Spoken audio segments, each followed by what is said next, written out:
Hi guys, so today I actually gotta drain some of the battery. So I wanted to show you how you set up VESC. Since I'm just trying to drain the battery off this because I have this other BMS that's actually charging too high, so I just want to hook it up. So this is just a torque board 6374, a VESC. I got it connected to a mini USB to my computer, and you're gonna go ahead and run VESC Tool. Alright, the VESC tool is also available for other platforms, so go ahead and download the appropriate one. And I have an older version, that's fine. I'm just gonna show you how to do this. So try to see if you can connect, so I'm gonna go ahead and use auto connect. And it'll say connected, then you're good to go. All right, next I'm gonna go ahead and the first thing you should do is install the latest firmware.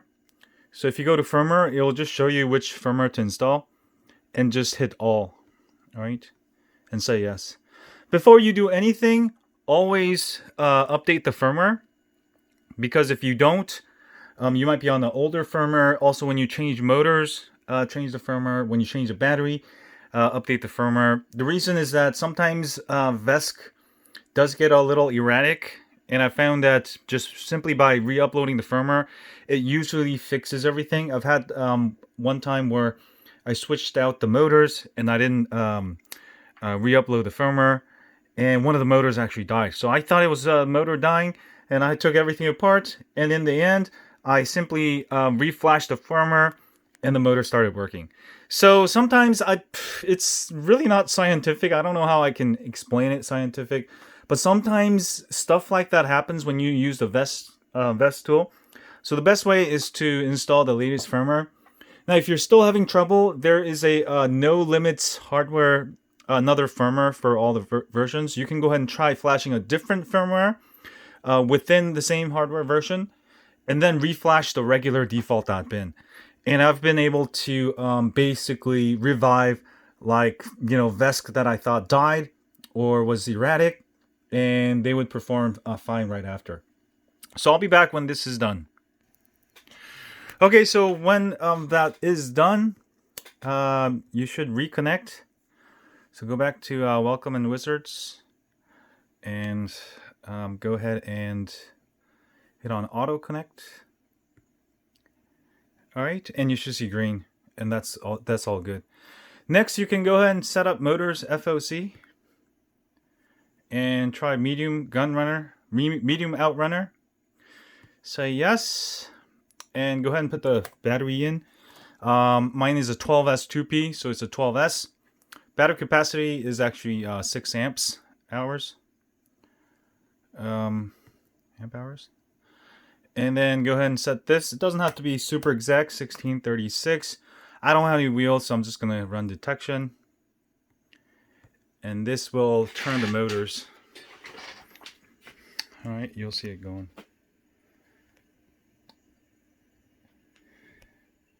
And I've got this just mounted on this motor mount because I'm just trying to make the motor move. And look at that. Woo!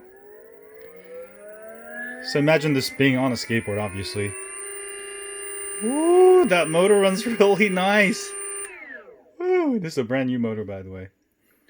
6374. It's a really powerful motor. Alright, I didn't connect the hall sensors. You should actually connect the hall sensors too. Like I said, I'm just trying to drain a little bit of voltage because I'm testing out this new BMS. And let's see how that worked. And I got 70 amps. And if you have the hall sensor connected, it should say hall sensor there. All right. And this is basically going to set up your motors. All right, just the motor part. But you can also go ahead and check, hit the forward, and make sure it's going in the direction you want. But obviously, I don't have it connected to an actual skateboard right now. And you can go ahead and change it to inverted if it's not the right way. Finish. That's good. Now, I do have guide on. You do have to go to Motors General. And what you got to do is go to current. That's the first thing I would do. You can usually leave current max, whatever it detected, 70 amps, or you could set it to the manufacturer's. So it's actually higher. For this motor, it's I think almost 100 amps. What you got to change, very important, is the battery current max. You have to figure out what is the maximum discharge current of your battery pack. It should be labeled.